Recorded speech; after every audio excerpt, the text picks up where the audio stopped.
2009 November 12 സ്കോട്ട്ലാൻഡിൽ ഒരു amateur football league മത്സരം നടക്കുകയാണ്. ഹോവിക് യുണൈറ്റഡിന്റെ സ്ട്രൈക്കറായ പോൾ കൂപ്പറിന് എതിർത്താരത്തെ ടാക്കിൾ ചെയ്തതിന് റെഡ് കാർഡ് ലഭിക്കുന്നു.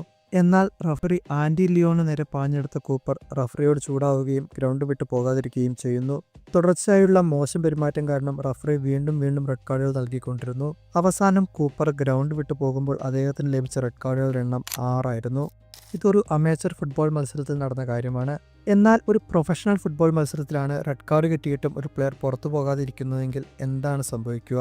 റെഡ് കാർഡ് കിട്ടിയതിനു ശേഷവും ഗ്രൗണ്ട് വിടാൻ വിസമ്മതിച്ചാൽ അത് കൂടുതൽ ഗുരുതരമായ പ്രശ്നങ്ങളിലേക്ക് നയിക്കും. ഫുട്ബോൾ നിയമങ്ങൾ അനുസരിച്ച് റഫറിക്ക് ചില നടപടികൾ സ്വീകരിക്കാൻ അധികാരമുണ്ട്. ആദ്യമായി റഫറി റെഡ് കാർഡ് കിട്ടിയ കളിക്കാരനോട് ഗ്രൗണ്ട് വിട്ടുപോകാൻ വീണ്ടും ആവശ്യപ്പെടും.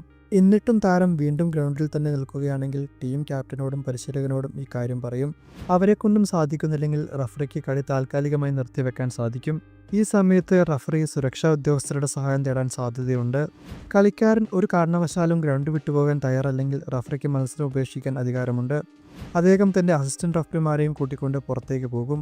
തുടർന്ന് എന്തുകൊണ്ട് മത്സരം ഉപേക്ഷിച്ചെന്നും എന്താണ് ഗ്രൗണ്ടിൽ നടന്നത് എന്നുമുള്ള കൃത്യമായ റിപ്പോർട്ട് റഫറി പ്രസ്തുത ഫുട്ബോൾ അസോസിയേഷൻ നൽകും.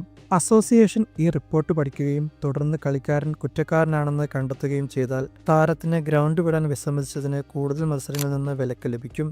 ഒപ്പം വലിയൊരു തുക പിഴയെ നൽകേണ്ടിയും വരും. കളിക്കാരന്റെ ഈ പ്രവൃത്തിയുടെ പേരിൽ താരത്തിന് ടീമിനും ശിക്ഷ ലഭിക്കാം. ടീമിനെ ടൂർണമെന്റിൽ നിന്ന് പുറത്താക്കുകയോ പോയിന്റുകൾ കുറയ്ക്കുകയോ അല്ലെങ്കിൽ വലിയൊരു തുക പിഴയായി അടയ്ക്കേണ്ടി വരികയോ ചെയ്തേക്കാം.